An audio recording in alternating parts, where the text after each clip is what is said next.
If you've ever listened in on a live air traffic control feed, it just sounds like a secret code, right? This rapid fire mix of letters, numbers, and phrases that don't make a whole lot of sense. But here's the thing, it's not a secret language. It's actually the invisible architecture that keeps our skies incredibly safe. So let's dive in and decode it together. Okay, let's just start with a really typical call you might hear. To most of us, it's just noise. But for a pilot and a controller, every single one of those words is packed with precise, safety-critical meaning. Big and approach, that's who they're calling. G, A, B, C, D, that's their unique call sign like a license plate for the plane. And request join, that's exactly what they want to do. See, there's absolutely zero room for misunderstanding. So in this explainer, we're going to demystify that language. We're going to follow a pilot on a short, pretty typical flight, and I'll show you not just what they're saying, but more importantly, why they're saying it. We're going to break down how this whole communication system works, right from the ground up. Our journey really begins before the engines even start humming. Because inside that cockpit, there are two fundamental pieces of gear that let an aircraft see, and maybe more importantly, be seen by air traffic control. First up is the transponder. Now, at its core, the concept is really simple, but it is absolutely vital. The best way to think of it is like the aircraft's unique digital license plate. It broadcasts this 4-digit squawk code that instantly tells air traffic controllers who and where that little blip on their radar screen is. Now, a controller can assign a plane its own unique code, but pilots also use these standard, what they call conspicuous codes. So 7000 is kind of the default for flights under visual rules, but these other ones, they're universal signals. 7700 means emergency, 7600 means my radio's dead, and 7500 means unlawful interference. Setting one of those codes instantly tells every controller for miles that something is seriously wrong. All right. Let's get moving. Our pilot is ready to taxi, but who they talk to and what they're allowed to say depends completely on the kind of airfield they're at. And believe me, the level of service can change dramatically. And this right here shows a crucial difference.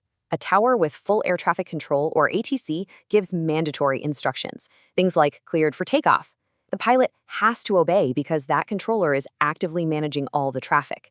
But an Aerodrome Flight Information Service, or AFIS, is more like an advisor. They'll say something like, take off at your discretion. And that phrase signals a massive shift. The final responsibility for safety now rests entirely with the pilot. And then, at the most basic level, you have an AGCS, or just radio. The person on the other end is purely a relay for information.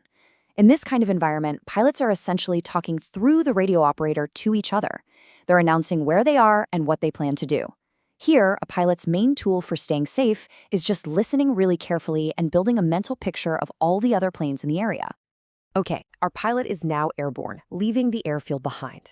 But the communication doesn't stop. Once they're en route, they can call up UK Flight Information Services, or UKFIS, to get traffic information and help while they're flying in the open skies. The most common level of help they can get is called a basic service. Now, with this, the controller will give them information about other traffic or activity that might affect their flight. But, and this is the key distinction, the responsibility to actually see and avoid other aircraft still stays 100% with the pilot. It's like having an extra set of eyes, but not a full-on control service.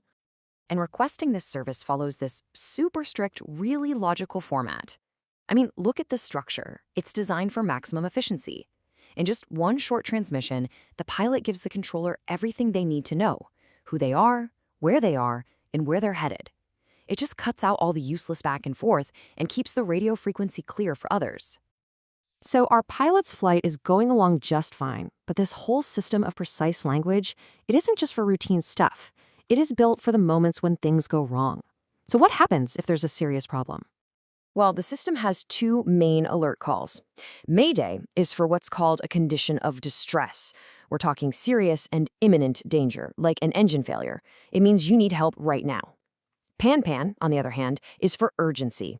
This is a situation that's about safety, but isn't immediately life-threatening, like, say, a single instrument is failing, but it has the potential to get worse. And just like a normal call, an emergency message has a very rigid structure. It always starts with the alert call repeated 3 times. Then it just follows a logical flow: who you are, what's wrong, what you're going to do about it, and where you are. This structure makes sure that even under extreme stress, the most critical information gets out there clearly and quickly. At the very same time they're making that call, the pilot is also signaling the emergency electronically. They'll switch their transponder to squawk 7700. This immediately makes their aircraft flash with a special alert on every single controller's screen in the area, grabbing their attention instantly. So what happens if the problem is the radio itself? Well, yep, there's a procedure for that too. The pilot squawks 7600. This basically tells the world, hey, I can't talk or hear you, but I'm still flying and I'm following procedures. It's a silent message, but it's crystal clear. So, our pilot has navigated the airfield, cruised through the sky, and is now coming in to land safely. This entire flight, from the very start to the very finish, was made possible by this incredibly structured and precise way of speaking. And this really gets us to the main point. This stuff isn't just jargon for the sake of it. It's a global system built on 4 pillars. Standardization, so a pilot from Tokyo and a controller in Paris are on the same page. Then clarity, brevity, and accuracy. Every single word matters, and every time a pilot reads back an instruction, it's a double check that the message got through correctly. At the end of the day, this language isn't designed to confuse anyone. It's designed to create absolute order and safety out of the unimaginable complexity of modern flight. It forms this invisible web of communication that connects every plane and every controller into one single safe system. So the next time you find yourself on a plane and maybe you hear that faint crackle of communication coming from the cockpit, listen a little closer. You're not just hearing pilots talking. You are hearing the language of safety, of precision, and of procedure in action, a system that makes sure every flight, including yours, gets where it's going safely.